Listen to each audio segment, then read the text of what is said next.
నామానికి మహిమ కలుగునుగాక. హల్లెలూయా, హల్లెలూయా. కూడి వచ్చిన మీ అందరికీ యేసయ్య నామములో నిండు మనసుతో వందనాలు తెలియజేస్తున్నాను. అలానే ప్రేమతో మనందరినీ కూడా ఇక్కడికి సమకూర్చి ఒక మంచి క్రిస్మస్ ఆనందాన్ని, ఆరాధనను మనందరం కూడా పాలు పంపులు పొందాలని ప్రేమతో ఆహ్వానించినటువంటి దైవజనులు జాన్ పాస్టర్ గారికి, వారి సంఘానికి, అలానే ఈ ప్రాంతంలో స్థానికంగా ఉంటున్నటువంటి సహోదరులు కృపాదానం గారికి, వారి కుటుంబానికి కూడా, కృపానందం గారికి, వారి కుటుంబానికి కూడా నిండు మనసుతో వందనాలు తెలియజేస్తున్నాను.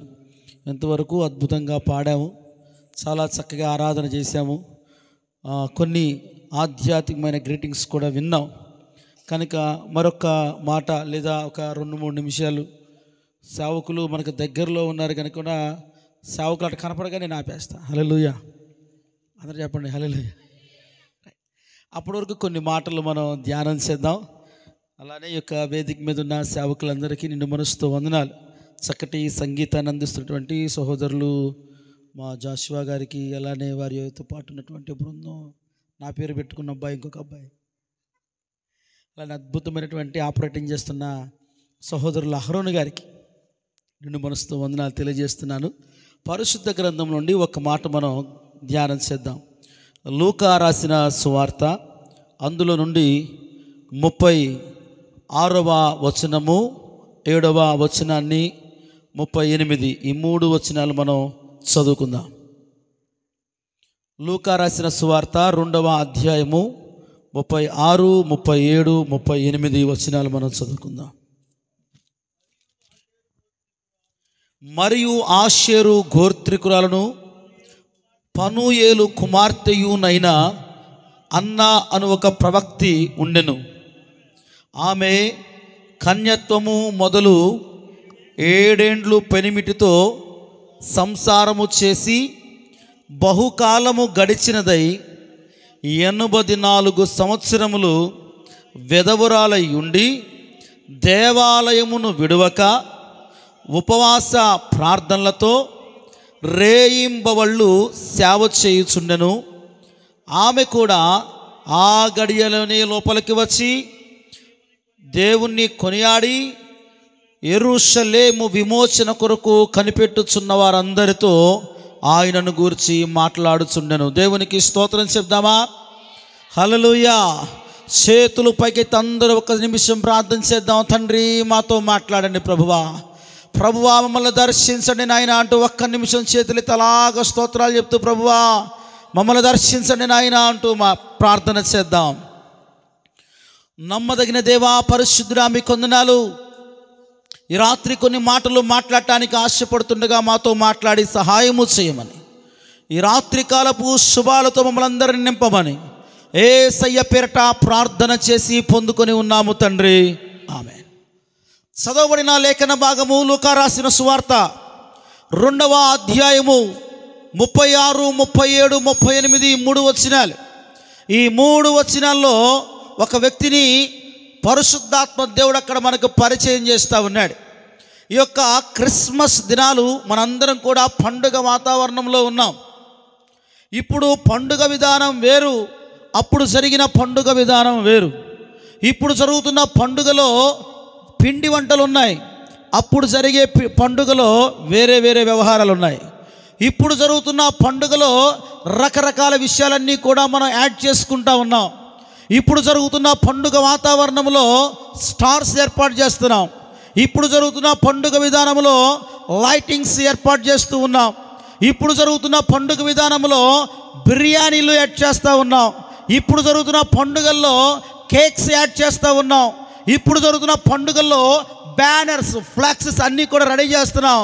కానీ దాదాపుగా 2025 సంవత్సరాలకి వెనక్కి వెళ్తే యేసయ్య జన్మించిన దినాల్లో యేసు ప్రభు వారి పుట్టుకకు భక్తులు ఎలాగున స్పందించారు? దేవునికి స్తోత్రం చెప్దామా?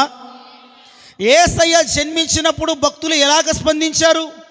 యేసయ్య జన్మ కొరకు భక్తులు ఎలాగున ఎదురు చూశారు? యేసయ్య జన్మిస్తూ ఉన్నప్పుడు ఆయన జనన సందర్భంలో భక్తుల యొక్క ఆలోచన ఏంటి? వారి హృదయాంతరంగంలో తలంపులేంటి, వారి మనస్సుల్లో విధానం ఏంటి, వారి జీవన శైలి ఏంటి, వారు ఏమి ఎదురు చూస్తూ ఉన్నారు? కొత్త బట్టలా, పిండి వంటలా, వేదికలా, వేరే వేరే వ్యవహారాలా? ఇదంతా కాదు కదా. మనం ఒక్కసారిగా డైరెక్ట్గా విషయాన్ని చూస్తే ఆనాటి దినాల్లో భక్తులు యేసయ్య జన్మదిన సందర్భంలో వారు స్పందించిన విధానాలు చాలా వ్యత్యాసంగా కనిపిస్తూ ఉన్నాయి. దేవునికి స్తోత్రం, హల్లెలూయా. వారు ఎలాగ స్పందించారో గబగబా ఒక 3 లేదా 4 మాటలు మీతో పంచుకొని దైవజనులకు నేను సమయం ఇస్తాను. ఈ పంచుకునే విషయాలు ఎక్కువగా ఎలాబరేషన్స్ ఏమి లేవు. 1-2 మాటలు చాలా వేగంగా మీతో మాట్లాడేసేసి సేవకులకు అవకాశం ఇస్తాను. అక్కడ మనం గమనించినట్లయితే యేసు ప్రభు వారి యొక్క జన్మ గురించి ముందుగా దేవుని దూత మరియమ్మ గారితో మాట్లాడారు. ఆ తర్వాత యోసేపు గారితో మాట్లాడారు. ఈ 2 మాటల సందర్భం అయిపోయిన తర్వాత యేసు ప్రభుల వారు జన్మించారు. అందరూసారి దేవునికి స్తోత్రం చెప్తారా? అలా జన్మించిన తర్వాత ఈ జన్మదిన సందర్భాన్ని పురస్కరించుకొని గొర్రెల కాపరులకు వర్తమానం తెలియచేయబడింది. ఆ తర్వాత ఎవరూ చెప్పకుండానే, ఎవరికీ తెలియకుండానే ఏం జరిగిందంటే ఆకాశములో ఒక నక్షత్రాన్ని చూచి జ్ఞానులైన వారు యేసయ్యని వెతుకుతూ వెంబడిస్తూ వచ్చారు.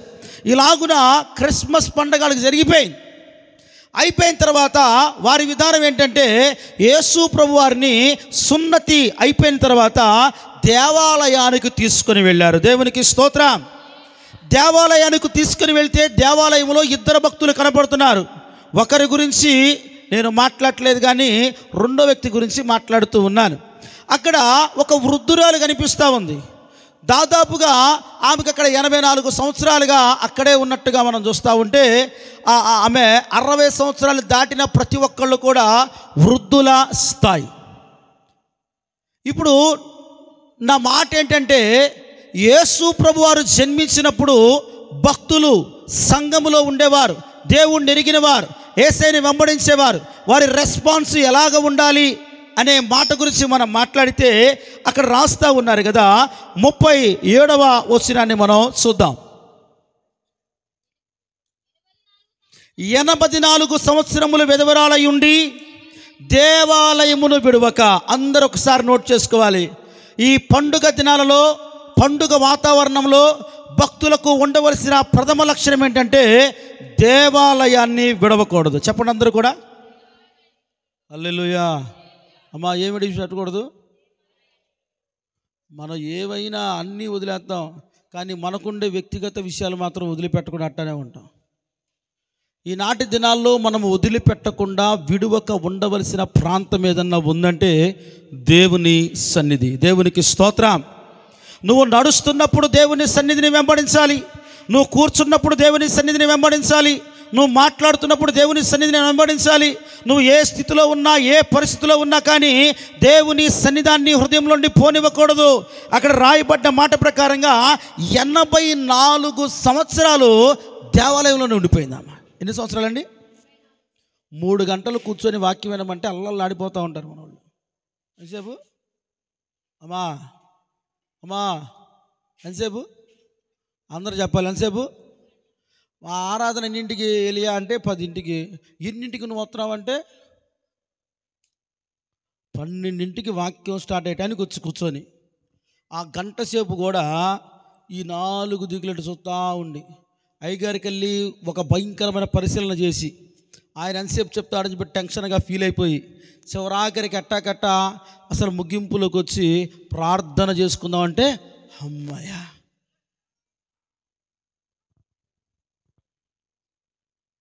యేసు ప్రభు వారు జన్మించిన దినాల్లో భక్తులు ఉన్న విధానం ఎట్లా ఉందంటే ఆమె దేవాలయాన్ని విడువక 84 సంవత్సరాలు గడుపుతూ ఉంది అంటే అసలు దాన్ని ఆలోచించే విధానానికి కావచ్చు, మన ఊహకు అందడం లేదు. అంటే ఏ ఊరు వెళ్ళటలేదు, ఎటువంటి పిక్నిక్లు లేవు, ఎటువంటి ఎక్స్కర్షన్ లేవు. ఫలానా అమ్మాయిని చూసొద్దాం అంటే రావట్లేదు, ఇంటికి వెళ్ళి రమ్మంటే వెళ్ళటం లేదు, ఊటీ వెళ్దామంటే వెళ్తాం లేదు, కొడైకెనాల్ వెళ్తా, ఎటు పోవాలనగా లేదు. ఏం కావాలంటే నేను దేవుని మందిరంలోనే ఉంటా. అందరూసారి దేవునికి స్తోత్రం చెప్పండి. నేను యేసయ్య జన్మదిన సందర్భాల్లో అధిక శాతం దేవుని మందిరంలో గడుపుతానండి అన్నవాళ్ళు ఎవరుంటే దేవునికి స్తోత్రం చెప్పండి ఒకసారి. బా బా ఎంత అద్భుతంగా చెప్తున్నారు. మనకేమో పనులు అవ్వాలి, ఆ పని చేసుకొని బట్టలు తెచ్చుకోవాలి, బట్టలు తెచ్చుకొని బూరెలు వండుకోవాలి, బూరెలు వండుకొని గారెలు వండుకోవాలి, గారెలు వండుకొని అన్నీ చేసుకోవాలి. కానీ దేవుని సన్నిధిలో మాత్రం let us try to practise be in the presence of the Lord. దేవుని సముఖములో అధికంగా ఈ పండుగ దినాల్లో గడపడానికి మనము ప్రయత్నము చేయవలసిన వారమై ఉన్నాం. దేవునికి స్తోత్రం, హల్లెలూయా. ఆ తర్వాత ఇంకొక 2-3 విషయాలు టక్టక్ చెప్పేసేసి అన్నగారికి సమయం ఇస్తాను. ఆ తర్వాత వెంటనే దేవాలయముని విడవక. నెక్స్ట్ అమ్మా, దేవాలయంలో ఉండటం మాత్రమే కాదు, కానీ దేవాలయంలో అవేం చేస్తుందంట, ప్రార్థన చేసుకోవటం గొప్ప సంగతి. అట్లాంటిది అవేం చేస్తుంది అమ్మా ఏం చేస్తుందమ్మా? బాయ్ ఏం చేస్తున్నారు మీరు? అబ్బాయి మీరేం మాట్లాడుకున్నారు? ప్రార్థనలో రండి.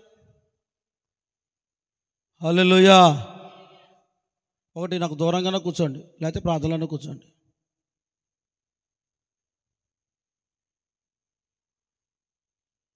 దేవుని సన్నిధిలో మనం కూర్చోవాలి. హల్లెలూయా, హల్లెలూయా. ఆమె దేవుని మందిరములో ఉండుట మాత్రమే కాదు, కానీ దేవుని మందిరంలో ఉండి ఉపవాసాలు, ప్రార్థనలు అనండి. ప్రార్థన మామూలుగా చేసుకుంటారు, కానీ అందరూ ఉపవాసం ఉండి దేవాలయంలో నుండి ప్రార్థించేటువంటి మామూలు విషయం కాదు. ఒక ఛాలెంజ్గా మీరు దీన్ని తీసుకోండి, ఒక ఛాలెంజ్గా మీరు తీసుకోండి, ఒక సవాలుగా తీసుకోండి. ఈ పండుగ దినాల్లో నేను దేవుని సముఖంలో ఉండి ఉపవాస ప్రార్థనలు చేయాలి. ఆ తర్వాత కిందకొస్తే రేయింబవళ్ళు సేవ చేయుచూ ఉండేను. దేవునికి స్తోత్రం చెప్దామా? ఇక మందిరంలో నిద్ర లేదు, ఆమెకేమీ లేదు. రేయింబవళ్ళు అంటే పగలు రాత్రి మందిరంలో ఉండి ఏం చేస్తూ ఉందంటే చక్కగా ఏదో ఒక పరిచయం చేస్తూ ఉంది. ఓడవటమో, చేపలు వేయటమో, అవి చేయటమో, ఈ చేయటమో, బాత్రూమ్లు, ఏదో ఒక పని దేవాలయంలోనే చేస్తూ ఉంది. నెంబర్ 1 దేవాలయాన్ని విడిచిపెట్టలేదు. నెంబర్ 2 దేవాలయంలో ఉపవాసములు ప్రార్థన చేసుకుంటా ఉంది. నెంబర్ 3 దేవాలయంలో రాత్రింబవళ్ళు సేవ చేస్తూ ఉంది. ఆమె చేసే ప్రార్థన అంశం ఏంటో ఒక మాట అక్కడ చెప్పారు, అది చెప్పేసి నేను ప్రార్థన చేస్తాను. చదువుతారా నెక్స్ట్ వచ్చిన వాళ్ళు? ఆమె కూడా ఆ గడియలోనే లోపలికి వచ్చి దేవుని కొనియాడి యెరూషలేములో విమోచన కొరకు కనిపెట్టుచున్న వారిలో ఆయనను గూర్చి మాట్లాడుచున్నాను. దేవునికి స్తోత్రం చెప్దామా? ఆమె యొక్క ప్రయాస ఏంటి, ఆమె యొక్క భారం ఏంటి, ఆమె యొక్క బాధ్యత ఏంటి? 84 ఏళ్ళుగా ఉంటున్నావు కదమ్మా, 84 ఏళ్ళుగా ఉపవాస ప్రార్థనలు చేస్తున్నావు కదా నువ్వు, 84 ఏళ్ళుగా ఇంటికి వెళ్తలేదు కదా నువ్వు, 84 సంవత్సరాలుగా మందిరాన్ని అంటిపెట్టుకొని సేవ చేస్తూ ఉన్నావు కదా, 84 ఏళ్ళుగా నిద్రాహారాలు మానేసేసి మందిరంలోనే ఉన్నావు కదా. ఏంటి విషయం, ఎందుకని ఉంటున్నావు అంటే ఏమీ లేదయ్యా, ఒకటే భారం, ఒకటే బాధ్యత, ఒకటే మనసులో మెదులుపు.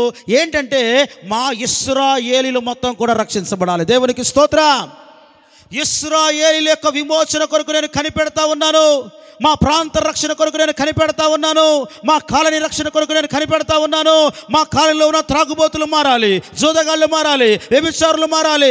ఎందరైతే పాపములో బంధించబడి ఉన్నారో వారందరూ కూడా మార్పు చెందాలని చెప్పి మందిరములో పడిపోయి ఇదిగో నిద్రాహారాలు మానేసేసి ఉపవాసములు ఉంటూ జాగరణాలు చేస్తూ నేను ప్రార్థనలు చేస్తున్నాను. ఎందుకంటే నా వారు, నా ప్రాంతం వారు రక్షణలోకి రావాలి. దేవునికి స్తోత్రం. 84 ఏళ్ల ముసలామ, నాకు తెలిసి పళ్ళు కూడా రాలిపోయి ఉంటాయి, ఒంట్లో శక్తి కూడా ఉండదు. కానీ ఆమె ఏం చేస్తుందంటే నిద్రాహారాలు మానేసేసి ఈ మొత్తం చూస్తుంటే మనకి పిచ్చితనంగా ఉంటుంది. కొంతమంది ముసలాలను చూస్తే మందిరంలో బడి వాళ్ళు ఏడుతూ ఉంటుంటే ఏందోలే అనుకుంటాం. వారి యొక్క ఉద్దేశం ఏంటో తెలుసా? మా ప్రాంతం కాపాడబడాలి, మా ఊరు కాపాడబడాలి, మా ప్రాంతానికి రక్షణ కావాలి, ఇశ్రాయేలీయులను విమోచించే యేసు ప్రభువారు వచ్చారట అని చెప్పి గబగబా పరిగెత్తుకుంటూ వచ్చిన గల కారణం ఏంటంటే ఇశ్రాయేలీయులందరూ కూడా రక్షించబడాలి, యేసు రక్తంలో కడగబడాలి, యేసు చేత విడిపించబడాలన్న ఆశ తాత్పర్యం ఆమెలో ఉంది. ఈ రాత్రి మీకు ఒక మాట చెప్పి నేను నా మాటలు ముగిస్తాను.